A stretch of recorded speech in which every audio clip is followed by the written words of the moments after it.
Hello, hello, hello. So we have another live stream today.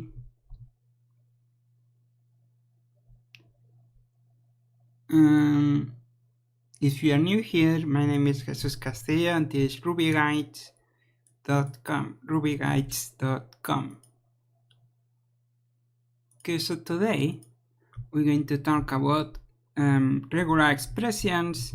Also, we're going to be analyzing reading some Ruby code, because there are a few things that you can do to improve as a Ruby developer and to learn Ruby.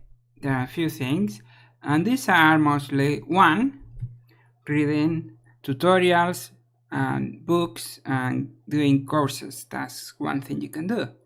Number two is you can actually create small projects. Three is participate in open source projects. Fourth is you can read code that is written by others and is actually used by many people. Okay, that's what we're going to go and do today. I have this file, particularly this rake file from a project called Jekyll. It is a project in Ruby. It's not a Rails project, and it's a project that allows you to create static websites. So basically, that's a website that has no database. It just has like files and images and things like that, but there is no login, there's no database. Everything is done through files. So if you want some configuration, change files. You want to add content, pages, you change files. There is no database involved. So that makes the page very simple, also very fast, right? Because there is almost no code involved. Everything is already ready to go, basically. So that's what this is. Of course, this is not the only one. There are others too, besides Jekyll. I think there is one, Octo or something. I don't remember the name. Octopress, maybe? I don't know if that's Ruby thing it is. Well, there is others that also do the same thing, but this one seems pretty popular and it has this rake file. So do you know, you can tell because it has 40,000 stars. So if you look here, you can tell how popular a project is in GitHub, which can help you decide between projects. Now, don't decide only in popularity. That's a big mistake that a lot of people make. Popularity is just one of many signals that you can use to decide. And it helps because it means more people are looking at it and probably more people are collaborating and working on the project. So it's more likely to get book fixes and things like that, new features. But it's also it's not always the best thing, right? Because it also gets bloated with too many features sometimes, like if it happens to Rails and other projects. So that's a thing. A rake file, it's a very specific file that you can find in many Ruby projects. So rake have an article on the website rubyguides.com. It's a Ruby gem that is like a task. It allows you to save multiple tasks in small like methods. So what kind of task we are talking about? Like make a backup or run the test, things like that. Simple task that you normally will write and separate the small scripts for. Well, you can put this all together into a rake task, and the advantage of that is that you will get like a menu where you will find all of the tasks in the same place, and you can say rake the name of the task, right? And then you can run the specific task, as you can get a list of all of the available tasks. So instead of having like individual scripts for this task, you can have them more organized together. So that's one of the main advantages of using rake. A rake file is like the main file for using this system, and that's what we're looking at here. It's a rake file for this project. It's also possible to have smaller files that are called task files. In there you can have one individual task in different files, but you still get to use the things that you can benefit from when using rake, like the menu with the description of all of the tasks available, things like that, even though they are in different files. So yeah, you can get the best of both worlds with that. In this case, we're looking at this particular rake file. You can see it requires a few things. None of these of particular relevant importance or interesting here, so we're going to skip that. This is pretty standard. On what this does, it adds, so on shift, this is an array method. Load path is an array, and it's a global array. Okay, so this kind of Ruby built-in global variable, just like the path in your terminal, the path environment variable, right? This is where everything that's loaded into your program. So this will be like the paths to the gems that you have loaded in your program. So when you shift, you are removing the first element of an array. When you unshift, you're adding an element as the first element of the array, right? And we can test this very easily here, so we can see how that works. We can unshift, of course, because we have no elements, doesn't really make a difference.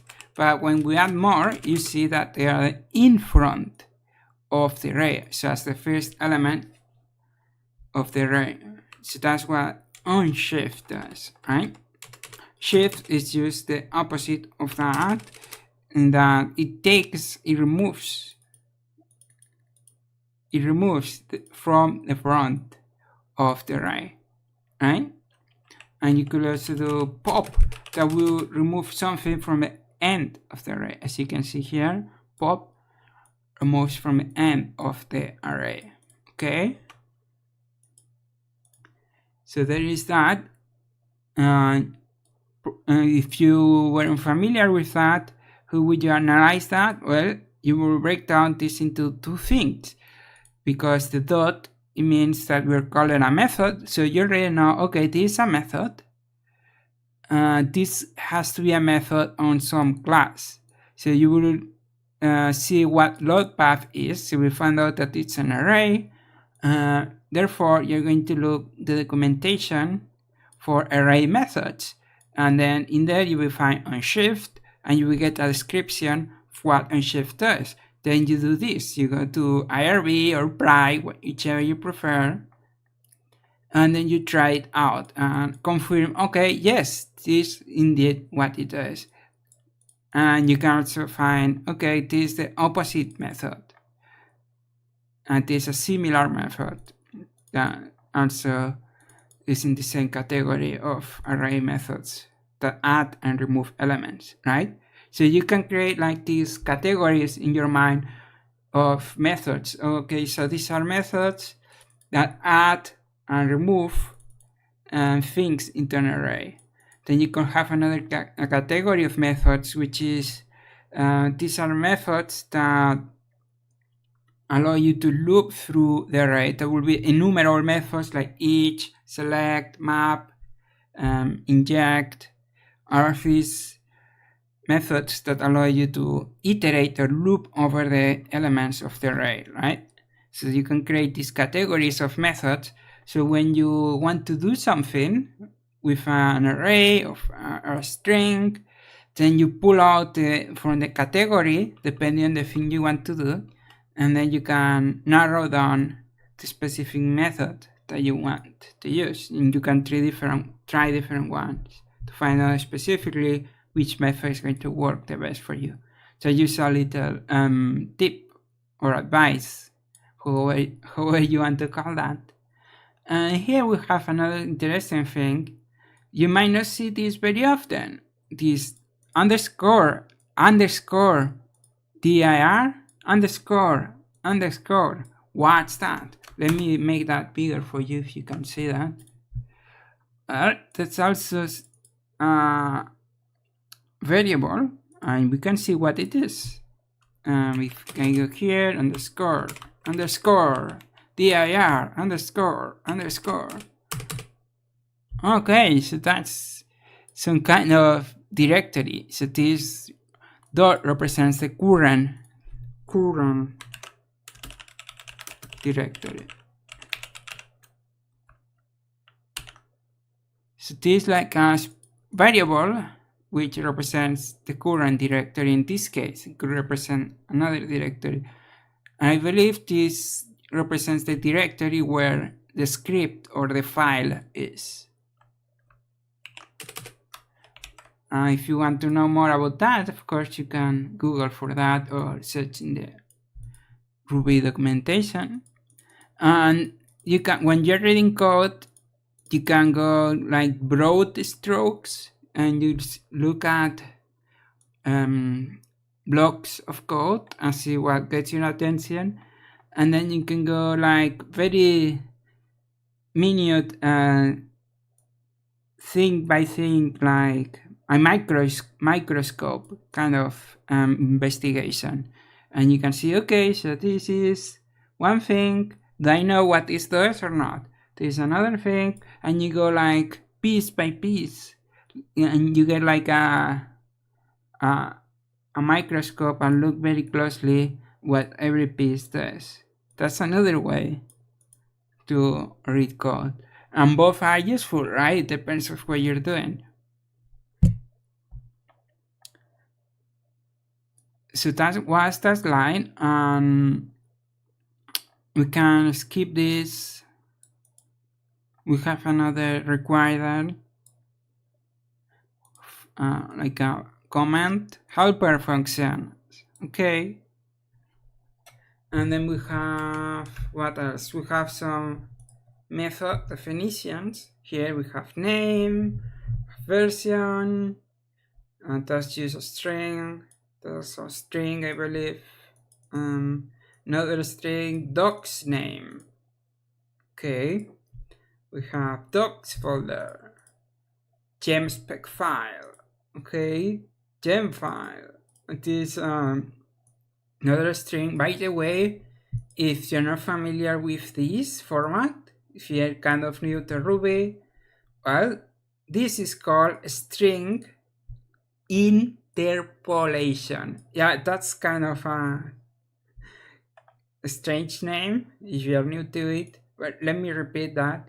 This is called string interpolation. So like this, interpolation. Okay, so what's that? Well, that's when you have like placeholders and they will be replaced by their value. So that means that whatever name is going to be replaced by this. So name is some kind of method there. It's this, so name is Jekyll. So that means that's going to become Jekyll. So what this allows you to do is to create like templates and combine them. So you can create, you can put variables inside strings, right? So that's basically what that is. So you could do like a equals 10, and then you can have my cat is, let's say I want to say 10 years old. So I could do this. This is going to be equivalent to 10 because that's the current value of 10. And indeed, we can 10 years old. We can indeed see the result here. You see what happened? This got replaced like some sort of placeholder by value. But for this to work, it has to exist, right? So if I use like b here, I get an error because I don't have anything with b defined. But with a it works because I have a equals 10. Okay, so that's string interpolation. And this is used to let Ruby know that this thing is to differentiate from a regular a, right? We need something so Ruby knows this a is not a regular a, but it's this, we want this effect, we want this string interpolation effect, which happens like this. Okay, so I hope that's clear. Of course, you can combine that with regular text, as you just seen. Okay, that's what's happening here. So this is going to create a string that ends with .gemspec. If we have name defined, name equals Ruby, for example, if we use this, we get ruby.gemspec. Why? Because name got replaced by whatever the value of name is. Okay? So we can keep going down here. Here is something I wanted to cover. This called a regular expression. How do I know? Because %r, that means this is another way to represent a regular expression. So this is not very common to do the %r, but the most common is to do this, like 1 with this //. That's a regular expression, okay? But sometimes you might find it like this, %r, and pay attention here, we have this exclamation mark. These are also part of the regular expression. So actually the regular expression is this, the contents, because it's %r, and then you can use any two symbols. So in this case they choose exclamation marks. So this and this are equivalent, as is this. So I can also do this, the pipe characters. This also work, and so does this.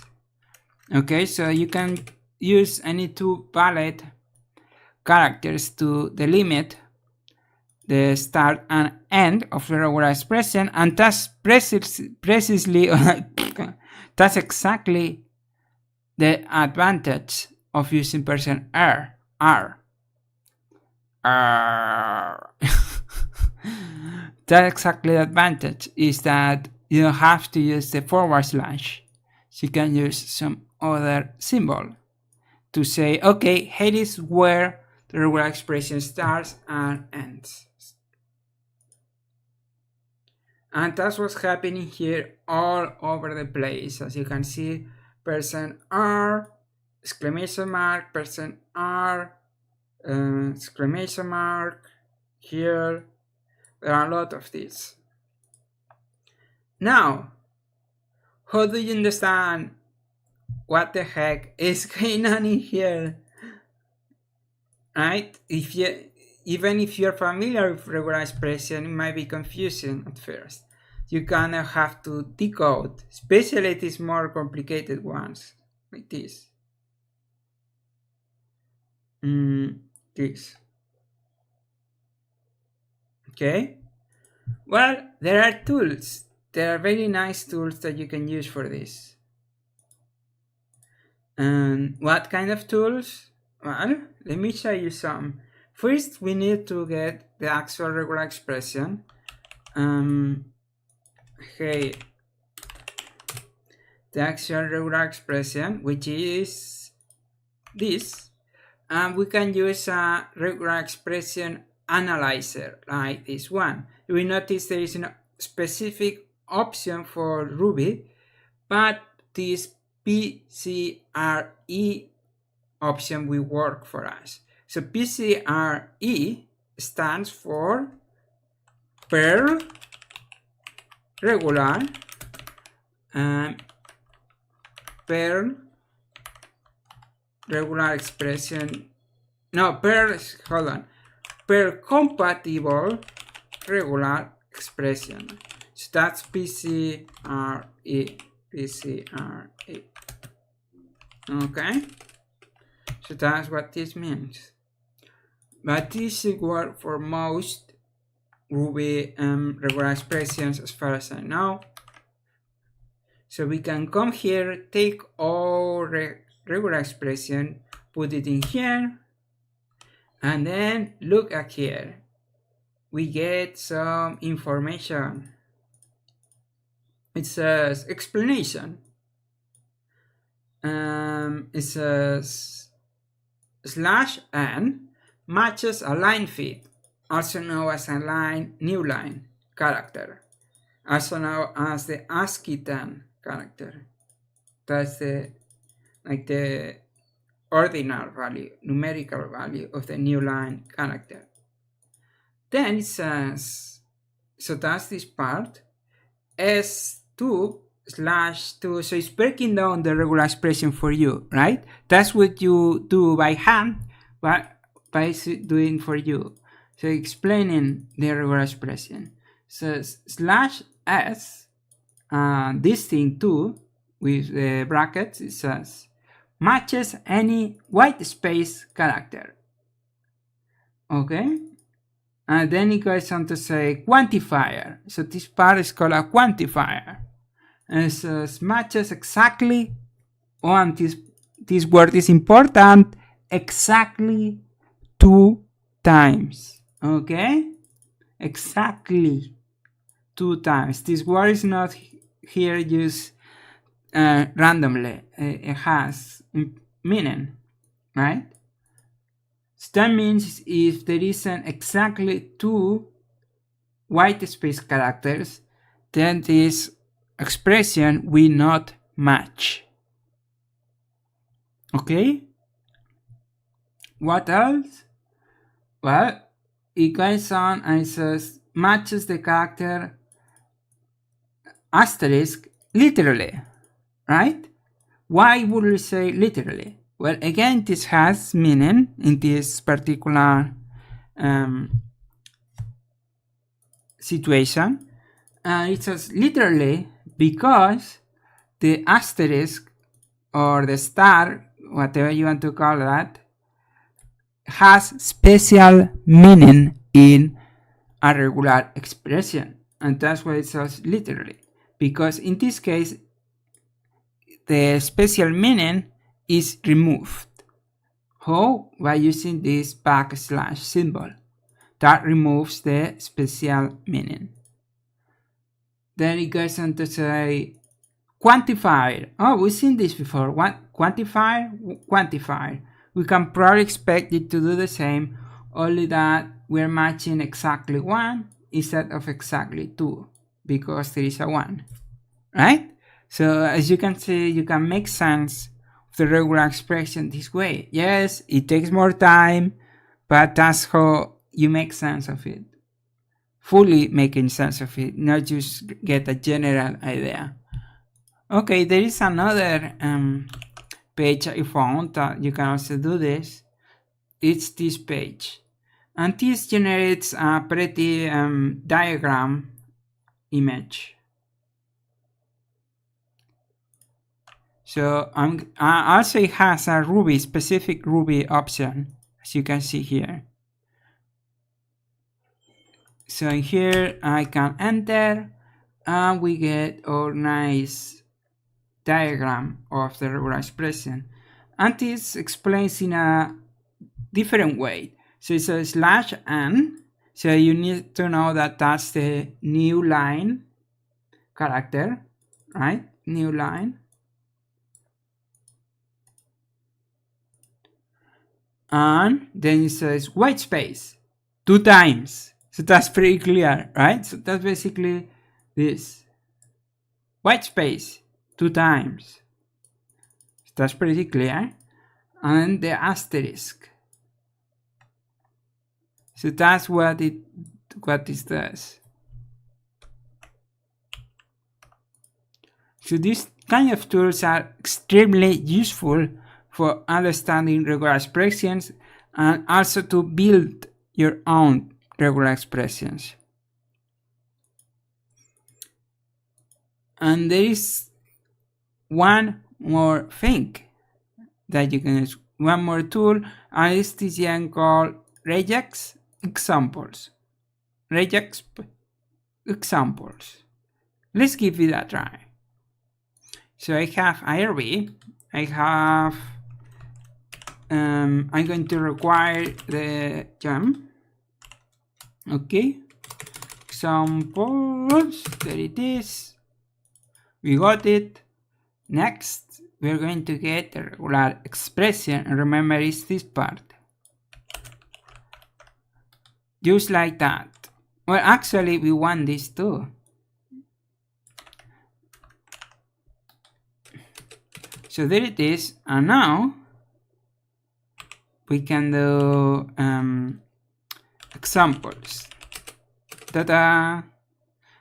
And that are actual strings that we match this regular expression.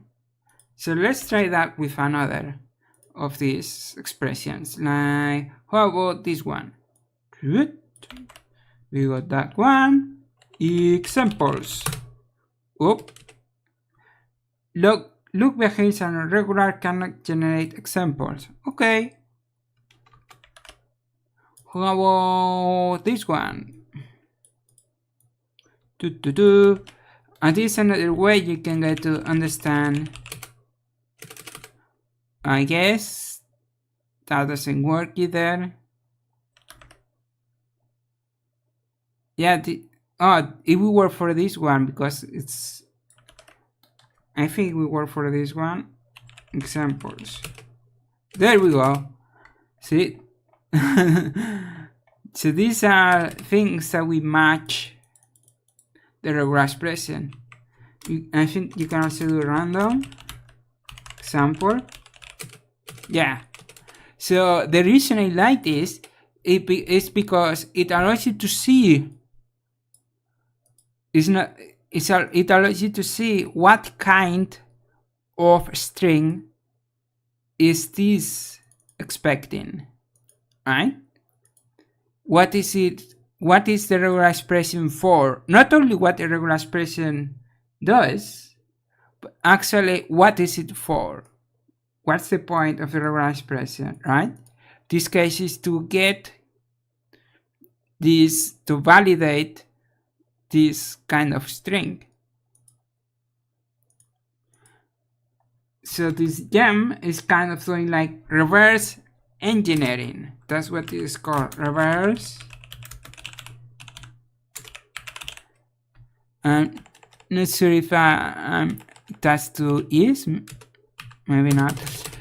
Basically, reverse engineering is not perfect, but basically allows you to go from, normally you want this, right? You have this and you apply the regular expression into this.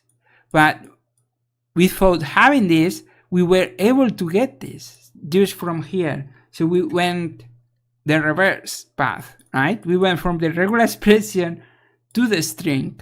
Usually you go to the string to the regular expression.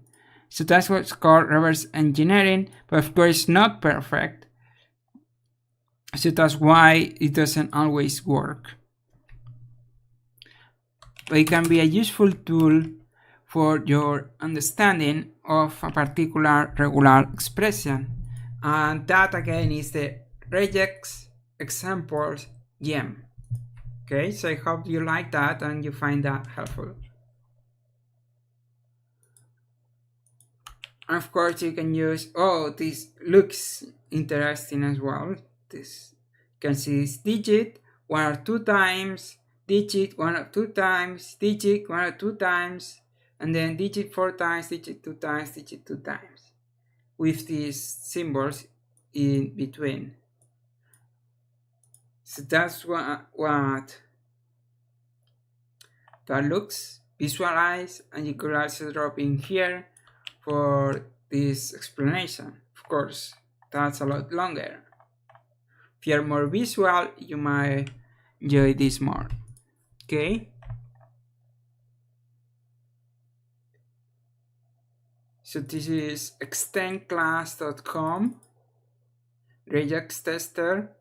This page is Regex 101. And this is Ruby gems, of course. And this is the gem Regexp Examples. So give this a try. And of course, this is not a substitute for understanding regular expression. It's just amplification. It's a tool. Tools are never substitutes for anything. They are just extras. They are helpers, right? But you need to understand the underlying concepts and ideas. So you have any questions about that? Feel free to type them on the chat because it is a live stream. And if you're watching live, I read the comments from time to time on another screen. Okay, what else? I already covered the main thing that I wanted to cover, show you this. There are more regular expression tools. There are one specifically for Ruby to build Ruby regular expressions. I explain which one that is in my Ruby book, Ruby Deep Dive. You already have the book. Thank you very much. I appreciate your support. And if you don't, I think you might be able to benefit from it. Okay, so we have another there. Lots of regular expressions in this file. And that's why this got my attention. When I open it, we also see a lot of GSUB. What's GSUB? Well, this string method is called, it means global substitute. Global substitute, okay? And here we have combination of methods.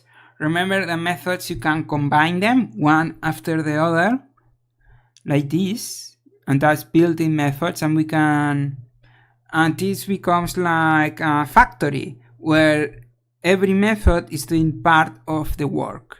So in here we're deleting this symbol, then we're stripping. This means we're removing all of the white space.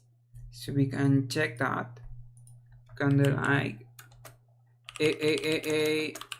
you see this, all of this white space. Well, it might be a good idea to remove it so we can more easily work with the string. And exactly, that's exactly what the strip method does, as you can see here. So we went from this to this, okay? That's the strip method.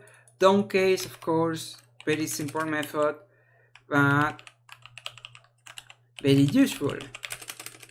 So you can see we go from this to this. So everything becomes lowercase no matter what the casing is. So this uppercase, downcase makes everything downcase. Very simple, very useful. What else can we pick up from here? Again, GSUB. global substitute which can use regular expressions. We have this -1. This is not available in some languages, but -1 is the last index in an array. Last index, so the last element. Another regular expression. And here we have some kind of crazy method, calling a method, inside a method, as you can see. And that's quite a name. Site I5 file? How do you even read that? Site I5? Site A5? Site A5?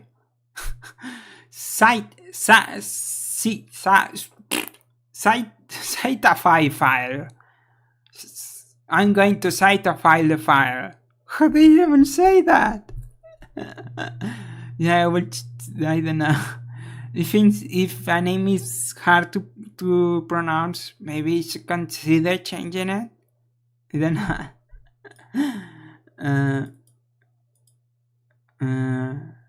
Okay. I don't know what this is about. Have some begin rescue block here. If you're not familiar with that, it's used for managing exceptions. So doing specific things might raise an exception, which is an error that will end your program unless you handle it. How do you handle it? Using a begin rescue block, like this. We have this and nothing special. Contents, this again, or do you remember the name of this? What is this called? These things here. Give me the name. String interpolation. Okay, that's the name of these things.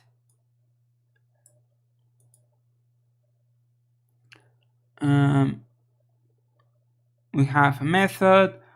Case statement. This allows you to see, okay, when the value of this file is this, then do this. So this kind of like a different way to do an if statement. So you can say, if this, then do this. If this, then do this. That's kind of the when statement case when. And you can also have an else. But notice that this can only match one. This will only match one of the when statements.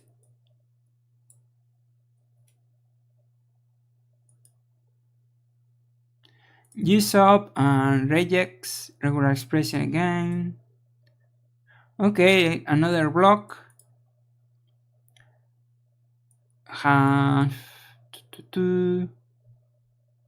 and that's the end of the file. Okay. I think that was interesting to look at these tools and this jam, so you can explore regular expressions and explore reading code.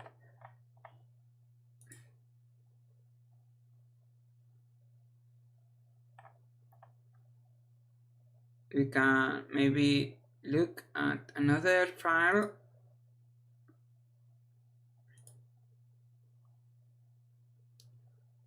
Here is orange shift again, and our dir. We covered that earlier. Bunch of requires.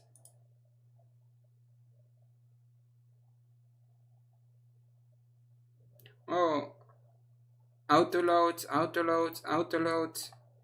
So autoload is a method that we load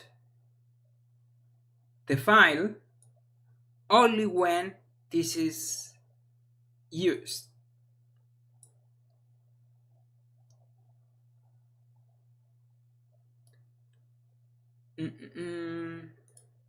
Oh, we have some comments. We have Eduardo Cruz says, Jesus, you're a Ruby hero. Well, thank you. And then we have, hello, useful and interesting stream. Well, thank you for watching. And remember to click the like button and subscribe and enable the notifications with the notification bell next to the subscribe button so you can see when I go live and publish new videos. Now we have Jorge Hugo Saavedra Lopez says, thanks again, I'm a beginner, I hope I understand this soon. Muchas gracias. Yeah, you're welcome. Yeah, and you will understand if you keep going. Okay, so what else we have? We have Edwin Vasquez says, hola.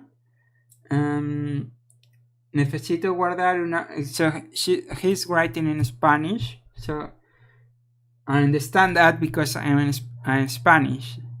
Live born in Spain. So he says he's looking for help with URL,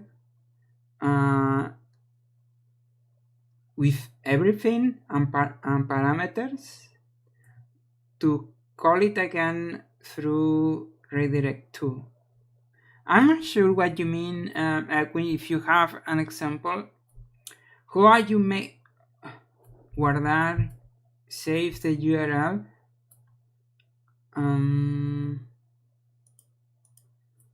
The redirect to. I'm not sure exactly what you mean. You have a specific code example, then maybe we can look at that.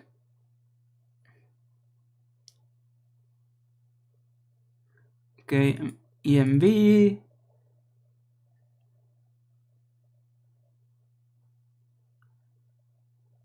squeeze. Here's something interesting for beginners. This exclamation mark method and question mark method are not special by themselves. We give them a special meaning as a convention, as developers. But for Ruby, they don't have a special meaning, okay? So they are just names like any other name. So what is the meaning that we give them? Well, the ones that end with a question mark, that means it's going to tease a question, right? That's what we do with question marks. We're asking, is this true or not? Does it start with this or does it not start with that? So this is going to return true or false. And the exclamation mark, it means this like a command. We're saying, okay, do this and change the object, basically. Usually when you have this, you have a version without this, which doesn't change the object. So one example I think is, for example, we have select. So we can do this. Hold on. Can do select, but you can also select exclamation mark. The difference is that this will change this and this won't. This will return new array. This will change this array. That's basically the difference. Now, because it's a convention, it means that these that I just explained, these effects, these differences, are not guaranteed, okay? Are not guaranteed by the language. So Ruby is not going to make sure, it's not going to force you to return true or false if your method has a question mark. But that's often what happens because we agreed to that as community of developers. Here is it again. Okay.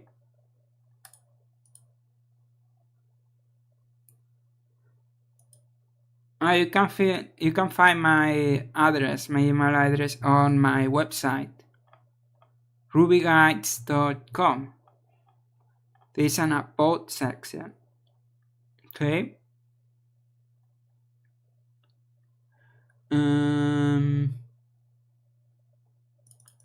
I have screenshots to also send them, explain in detail what you're trying to do.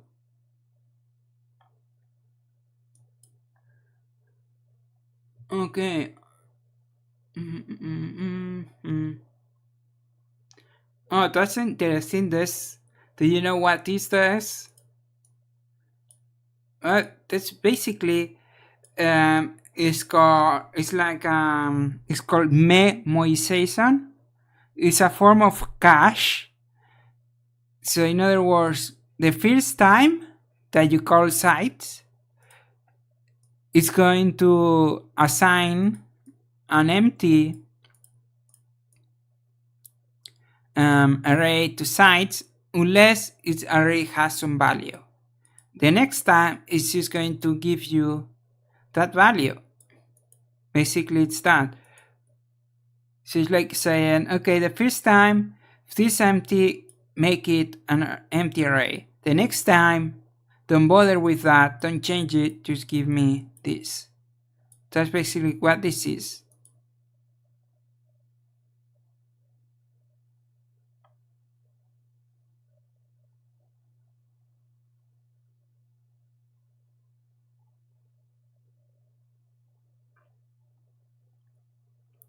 No regular expression.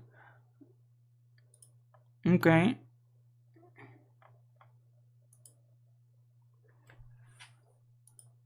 Any Ruby questions that you want me to go over?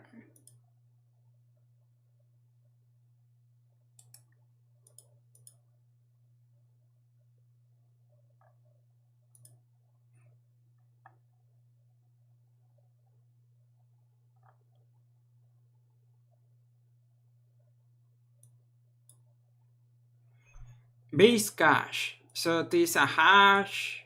Okay. This is also interesting. What's this? Well, this opens something called the singleton method.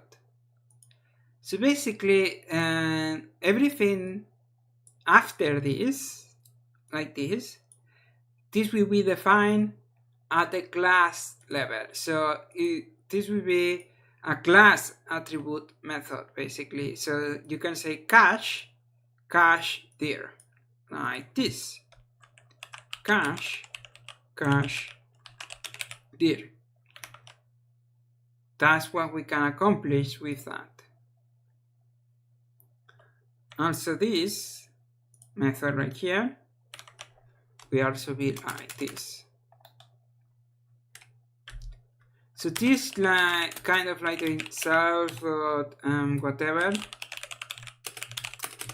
is the same idea, only that it affects multiple things, multiple lines of code. So everything in here. I don't like it very much because you are in here in the middle of the code, and you can really tell. You can tell that this is you are inside this kind of block of class methods. So I prefer the self format. So the self dot whatever format.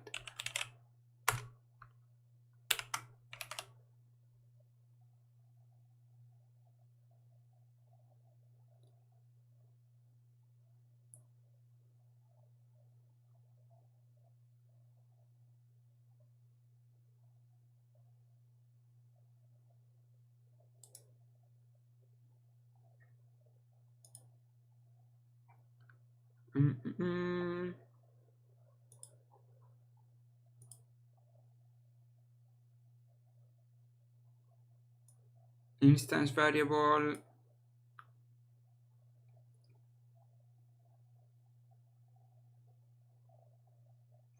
regular expression again. So lots and lots of regular expressions in this project. As you can see, this case statement, so case always goes with when. So expect to see when you see a case.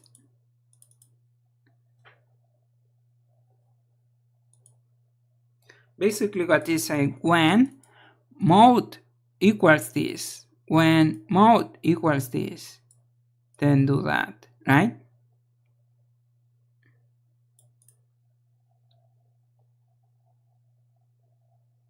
Here is it again, another case statement. Case, when, else.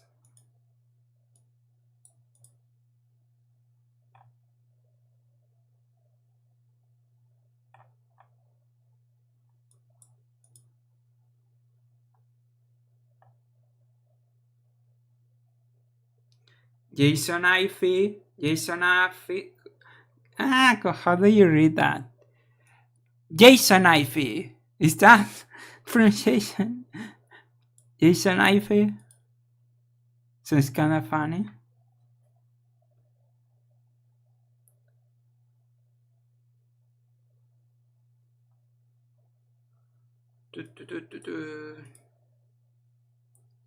We have this construct again.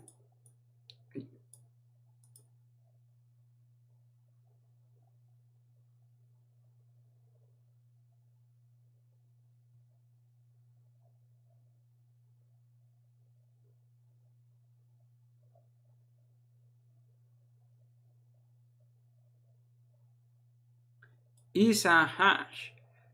Okay. Is an array. And here it seems very concerned, this code, about what kind of object we're working with, which is not always a good sign, because something called polymorphism, which means one object should be able to handle different ways to work with it without having to check what it is.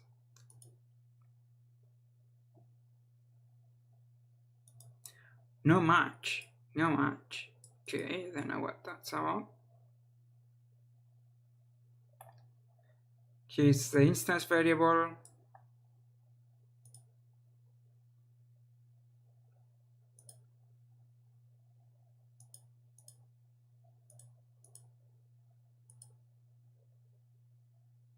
Nils. Okay. Pop. We saw that a moment ago here. We're explaining shift. On shift, this is a push and then pop. Right? So that's the category of methods that allow you to work with array. Adding things into the array, removing things from the array. That's pop, push, shift, and unshift. Dup. What is dup? DUP, that's duplicate. So dup is for duplicate. As you can imagine, it makes a copy of the array.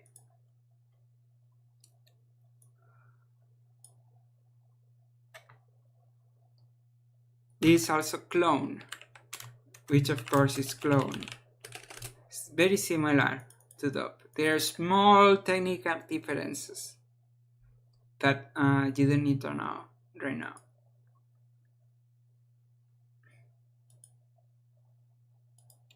Here is it again. Okay.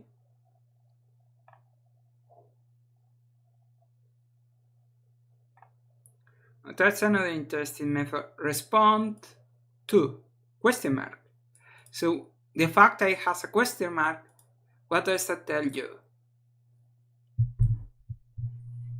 tells you that we are asking a question. What kind of question? Yes or no. Yes or no. True or false. Okay. Specifically, we're looking for if whatever input is responds to what? To the sample. What sample? We're looking if it responds to the sample method. So in other words, we're looking if this has a method called sample, so we can call it and use it. That's what this is.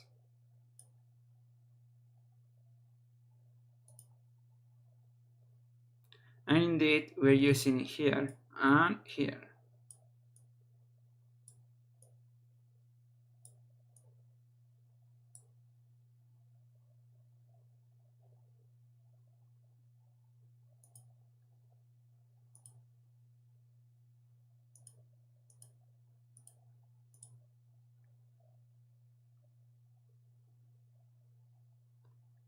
Oh, here is this. Do you know what this is called?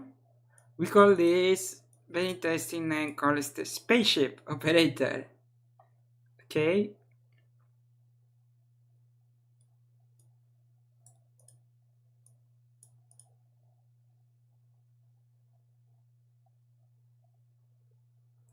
Here is another instance variable because it has this. These are called constants because they start with capital letter.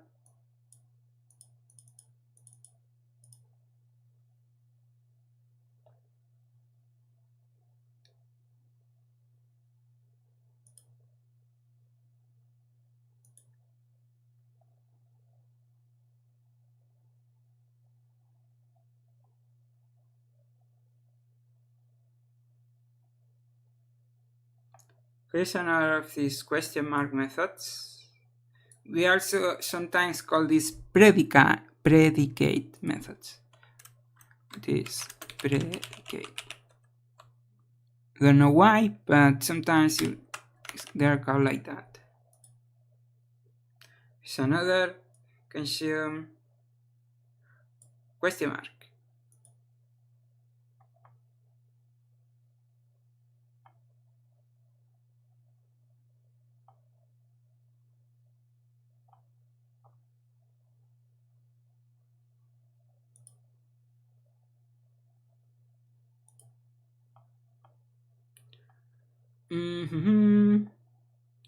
Any questions?